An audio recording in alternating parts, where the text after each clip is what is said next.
Larry Elder, the conservative candidate hoping to replace Democratic Governor Gavin Newsom in California, of course, lost the recall election. But some of his supporters are having a difficult time accepting reality. They're still dwelling in the copium den. And maybe we should take a look at what's happening. The poll book is completely off. Who was it called by? Oh my goodness, all the networks. Dumps. They call them dumps, big massive dumps.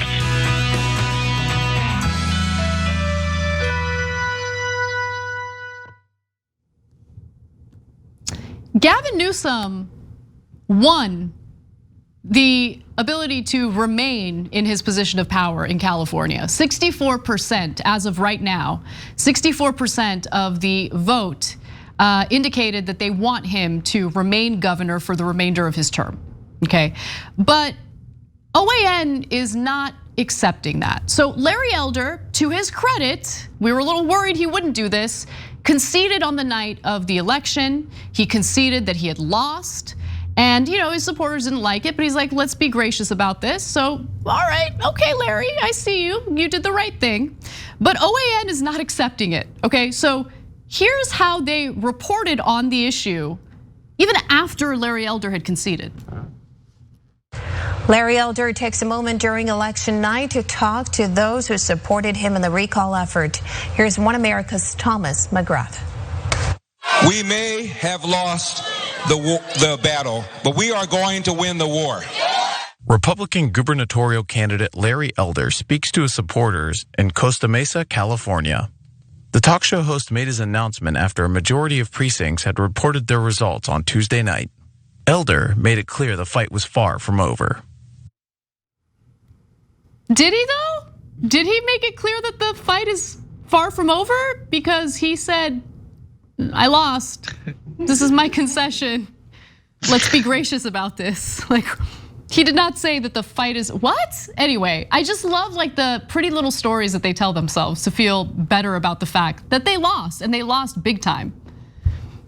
Well, they've basically made the strategic decision over the years, as far as the right-wing media, basically Fox or OANN types or any of the various fever swamps all over the internet, that any Democratic electoral victory is illegitimate. And so therefore any Democratic government is illegitimate. The election can't be real. The votes had to be fake. Anytime a Democrat wins, no matter where, even in a freaking state as blue as California, they can't accept that a Democrat would actually win something legitimate anywhere. It's insane. Democratic voters, registered Democratic voters in the state of California outnumber registered Republican voters 2-1.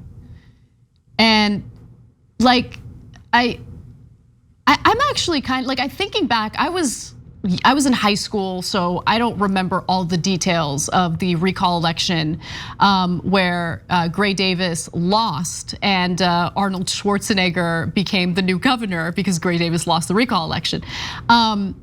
That was actually pretty shocking. Like, now that I think about it, considering how blue California happens to be. But look, I mean, nonetheless, the Gavin Newsom campaign did a really good job in turning out the vote. So maybe the ground game wasn't so great with Gray Davis. I think it was Gray Davis, right? I think I got that right. Anyway, who cares? But my point is, like, yeah, they're just so detached from reality.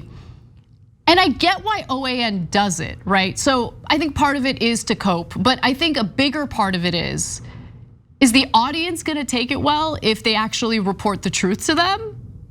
I mean, people have gotten to a point where they specifically turn to sources that will tell them everything they want to hear, right? And then the second you say something that they don't want to hear, there's backlash, there's fury, there's rage. I mean, look at what happened with Fox News when they just reported the truth about the 2020 election. They're like, Donald Trump lost, Joe Biden's gonna be the new president, and the audience lost it.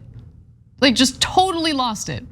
We hate Fox News, it's not right wing enough, it's all about Newsmax and OANN now. So there's obviously there are real consequences of that because people are in these like filter bubbles and these like alternate realities.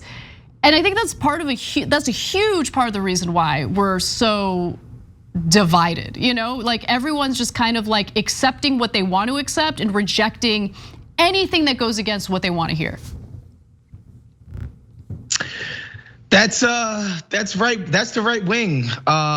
Their leaders don't want to sell them on anything other than grievance and basically you're being screwed by the libs and trans and Mexicans, et cetera. Like they have nothing else to sell them on. Basically everything political has already been settled, right? Like our overlords already own us, own everything, hoard all the resources. They've won everything. They've deregulated it to crap. Like they have nothing else to win, right? And so the only thing they crave is power itself, and how they maintain that is by feeding these people this kind of crap. It's sad, honestly. And it encourages them to like proudly post their L's, right? So I'll give you an example. We have this gentleman who was working, at the polls in West Hollywood just yesterday during the recall election, and he's wearing a Trump hat and a bright red shirt that says "Where's Hunter?" And by the way, it's a polling station. You're not supposed to wear political garb like that. So he was let go. He wasn't allowed to continue being a poll worker that day in West Hollywood, California, of all places, which is not a conservative part of LA County by any stretch of the imagination. But like, I mean, it would be like me. Well, I guess I would wear a Bernie shirt. Never mind. To Glendale? Bernie? I don't know. Yeah, pretty conservative. Yeah.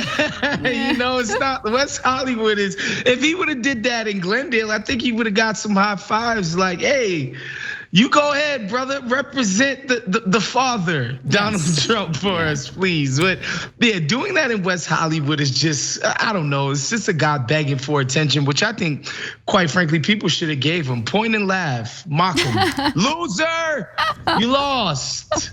You got your butts whipped last November, and you're still crying about it because you're a bunch of crybaby, whiny toddlers. Hey, Brett, I watched myself. If Brett is watching, I self-edited Brett. Oh my gosh. All right, well, too much copium den for me. We're moving out of it. Out. Thanks for watching The Young Turks. Really appreciate it. Another way to show support is through YouTube memberships. You'll get to interact with us more. There's live chat emojis, badges. You've got emojis of me, Anna, John, JR. So those are super fun. But you also get playback of our exclusive member-only shows and specials right after they air. So all of that, all you gotta do is click that join button right underneath the video. Thank you.